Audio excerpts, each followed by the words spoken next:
Hi everybody, it is a wonderful fall blustery day and I'm waiting for the kids to get out of basketball practice here.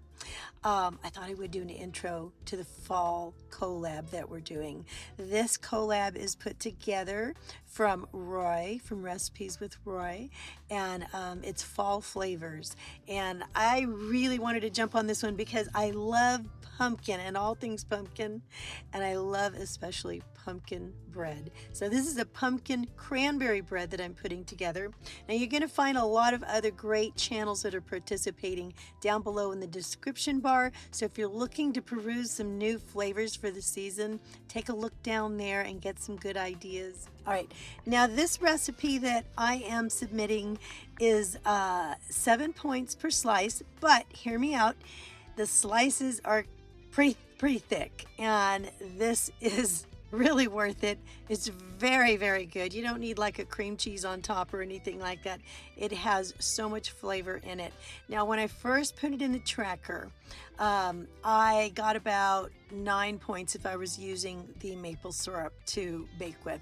So I cut that out and I replaced it with honey, which brought it down to like 7 points. Now I haven't tried this yet, but if you take out the honey and you add in a granulated swerve instead to sweeten it, it's going to drop it all the way down to 2 points. But I don't know what that's going to do to the texture because I haven't yet tried that. I would think it would be pretty good and pretty moist still because you're using a whole cup of pumpkin in it and a little bit of applesauce, but I'm not sure yet. So I will be trying that, but let's just go with the 7 point bread as it is. It is phenomenally good. It makes a really wonderful gift. All natural, good, whole foods. And the kids loved it. My whole family loved it. It will make the house smell incredible. I mean, if you want guests to come over and enjoy your homey atmosphere, put this bread in the oven. If you want to sell your house, put this bread in the oven instead of those chocolate chip cookies they tell you to bake beforehand, right? Before you show your house. This bread smells so good. I mean, cinnamon, cloves, nutmeg, just filling the air. So, and then after that, you get to eat it, which is a big hurrah. So anyway, let's get started, and I hope you enjoy the recipe as much as we did. Good morning, everybody. I'm going to be making some pumpkin cranberry bread here, and I've got all of my ingredients here, just about all of them. So let me go over them really quick.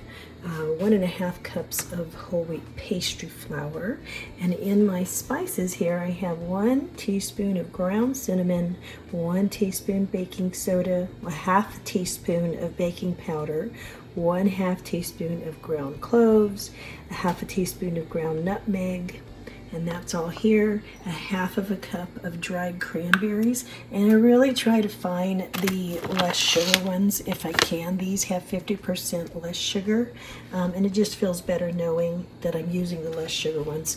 And then I'm going to be using 3/4 cups of honey, and then 1 cup of canned pumpkin. I realize I need to go grab another can and top that off.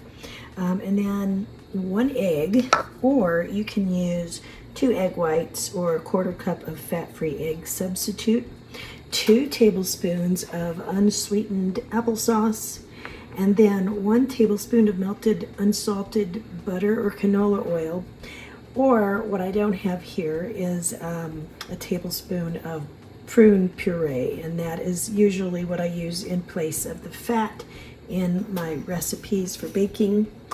Boy, this looks like it's been leaking. Okay, and then vanilla extract, 1 tablespoon of vanilla extract. Very simple. All I'm going to do is add all the dry ingredients in one bowl, all the wet ingredients in the other bowl, and then add them both together. Then I'm going to be putting it in the oven to bake it at 350. And I have already prepared my loaf pan here. So I sprayed it and added a little bit of all-purpose flour to that, and that's going to go in there. Okay, so instead of showing you how I mixed everything up, it's pretty much just like I said. Mix the wet ones, mix the dry ones, and then add them both together.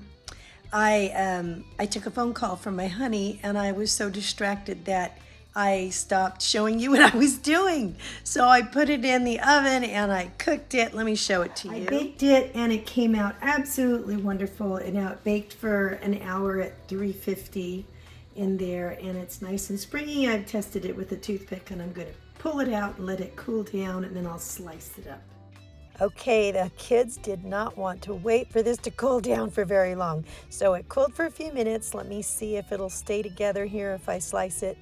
And it does. And this is so moist, so flavorful, very, very good. I hope you enjoy it as much as we did.